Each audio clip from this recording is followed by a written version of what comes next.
Brendon Schaub, who infamously picked Israel to not just beat Dricus, but to clown on him. He's going to kick his ass, he said. Let me refresh your memory. This is how Izzy's career is going to go. Timestamp this, Jane, because we're going to post this in 2 years. This is how it's going to go, mark my words. He's going to beat Dricus. He's going to outclass him on Saturday. He's going to beat the shit out of him. He's going to outclass this dude. He's going to be the old vintage Izzy. By old, I mean a year ago. He's going to beat the shit out of him because he's had rest. He's no longer the hunted. He's the hunter. He's going to beat Dricus. Okay, we did mark your words, and you were completely and totally and in all ways wrong.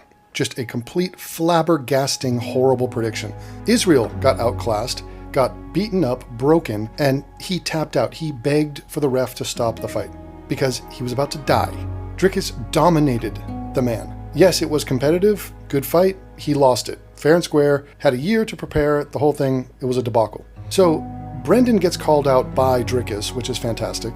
Dricus says, great prediction, you has been, just kidding, haha, you've never been.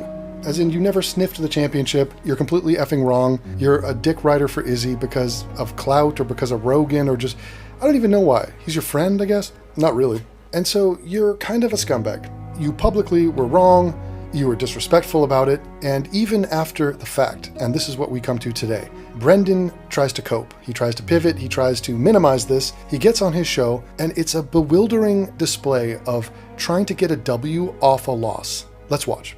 DDP, Izzy, too much fun. Those fight campaigns are so fun. Tony Hinchcliffe, Brian Simpson's hilarious. He thought DDP was French. It's great, great. I think too that, the fight companion, most of the people there is Simpson loves Izzy, Tony Hinchcliffe has a relationship with Izzy, I'm close with Izzy. So if you're watching that and it's biased, yeah, man, Izzy's our boy. That's why. It was like, oh, look at the reaction of Rogan. He doesn't play that game, but the rest of us, Simpson's he's not the biggest fight fan. He's into it, but it's not like his forte. But so he's fun on there, and then Tony Hinchcliffe is the best. So, but we're all close with Izzy. So, you'll see posts like, "Oh, the fight campaign crew so disappointed Izzy didn't get the win." It's like, yeah, it's our friend. That's all it is. It's nothing against DDP. Yeah, I was wrong, and this is how it goes, man. I'll give you a hot take, Brendon. Okay, it's not a hot take. It's a bad take. You were wrong. So. This is him trying to say, my bad. The name of this video is My Bad, DDP. But then you come back and say, I gave you a hot take. It's not a hot take. You picked the favorite. You picked a guy who's widely known or considered the best middleweight of all time, behind Anderson Silva. You picked the consensus favorite. You and all your dick riders at the Fight Companion were all supporting the guy. This is not a bold take. It's not a hot take. It's not a fresh take. It's not the correct take. You fucking suck at fighting, at picking fighters to win, and then you suck at apologizing the next day when you're totally wrong. There's a reason a lot of people in the space don't make picks, or they do, and it's not clip worthy, or it's just, they'll pick the entire card from the prelims to the main event, so it's not that big of a deal. I go hard in the paint. Anything I do, I go over the top. It's just what I do. What you do is you pick incorrectly. So you're just wrong and you fail and you lose. I go hard in the paint. So wait, let me just finish the analogy. You went hard in the paint, slipped, fell, tore your ACL and your Achilles, and then face planted and knocked out 5 teeth. You failed at the thing you were doing massively. It's not going hard, it's not a hot take. So hard and hot are not the takes when you are completely effing wrong about the pick about Dricus. And not just wrong about the outcome, wrong about the fight, the way it was going to go down, the motivations involved, the class of each fighter. You didn't predict a single aspect correctly in this fight. And now he's trying to compliment himself in the way he's describing how hardcore he was wrong. I go hard in the paint. If I'm DDP, I'd be offended too, man. I completely get it. Right after winning a world champion, would I get on Twitter and fire back at the hater? Probably not. I'd probably enjoy my world championship belt and the accomplishment of beating who I think is the greatest middleweight of all time. That's what I would do. But again, teach its own. Time. Okay, so now this is a backhanded insult at Dricus and a compliment to himself. So, hey, I get why you'd be mad at me. You're totally justified. I mean, I publicly predicted that you were going to lose badly and get outclassed and get your ass kicked, and you didn't. So I get it. But would I send myself a tweet, or would I send a tweet to someone who had predicted against me? I don't think so. But to each its own, he says. To each its own. That's not an expression we have to each his own or to each their own. I suppose in some circumstances you could say to each her own, if it was appropriate. It is literally never appropriate to say to each its own. It's a mangling of the English language. How could you be this old in your life and no one has mentioned this to you? To each its own. Say it again. I completely get it. Right after winning a world champion, would I get on Twitter and fire back at the hater? Probably not. I'd probably enjoy my world championship belt and the accomplishment of beating who I think is the greatest middleweight of all time. That's what I would do. But again, to each its own. And he was enjoying his belt. He has been enjoying his belt. He was celebrating the victory. He spent 5 seconds sending you a tweet to say F you. He did it to a couple other people. This is part of his enjoying what he did. He earned this. He's saying fuck you. And now you're going, yeah, well, I'm kind of better than you because I probably wouldn't do that. Now watch Brendon go on to do that. So he's going to talk about a fight that he once had where someone picked against him and that person was wrong. You know, when I was fighting, was I champ? Nope. Top 10, yeah, closest I got, 10, you know, but it's a far cry from DDP, man. So I get it. But even when I was in the top 10, I had a guy pick Mitrione. He picked Mitrione against me in an interview, and that'll add fuel to the fire. It pisses you off. So you see my dumbass, you know, saying Izzy's going to beat the shit out of him. Yeah, it's going to get back to him, man. That's why a lot of people in the space don't do this. I'm different. I don't give a fuck. Maybe you should give a fuck. So again, a compliment to himself. First of all, a fake self-deprecation. You see a dumbass like me, followed by, here's why I'm actually awesome. I'm awesome because I do stuff that other guys don't do. I go hard in the paint and I give bold, hot takes and I go over the top with it because I'm different. Don't you understand? I just don't give a fuck. I'm gangster. I'm a rebel. I'm punk rock. All right. I'm wrong in a catastrophically massive way. And then I don't take responsibility for it. I just go, isn't it cool how fucking wrong I am? And you got to eat some crow, man. Yeah. This gets insane. Okay. So this dude is a closeted homosexual. Every day of his life, he talks about gay shit, sucking dick, fucking dudes, constantly. He just said, you're going to have to eat some crow. So the expression is, you eat some crow. He got that right. Eating crow is the expression. He didn't get to each his own, correct? He said to each its own. And by the way, he says it again later in this podcast, just in case you thought that was a mistake. Now, how could you add to, you know, sometimes you got to eat crow. How could you add to that in this moment? Remember, you're a comedian. And remember, you're not gay. And you got to eat some crow, man. Yeah, eat some crow cock, you know? It's just what you got to do, you know? Eat some crow cock. Not to be confused with crow cop. He'd probably want to eat his dick too. Eat some crow cock, he says. Get it? He thought about eating crow and then, eating. Isn't that like a phrase, like a sexual thing? Maybe I could go with like crow cock. Somebody search on Google Trends for crow cock. Has anyone ever thought that, let alone said that? Hey, I'm wrong about the DDP pick. And so, yeah, I just got to come out here and eat some crow. Got to eat some crow cock. And you got to eat some crow, man. Yeah, eat some crow cock, you know? It's just what you got to do, you know? Eat some crow cock, you know? It's just what you got to do, you know? It's like, I expect this stuff. And I was wrong, completely off. What?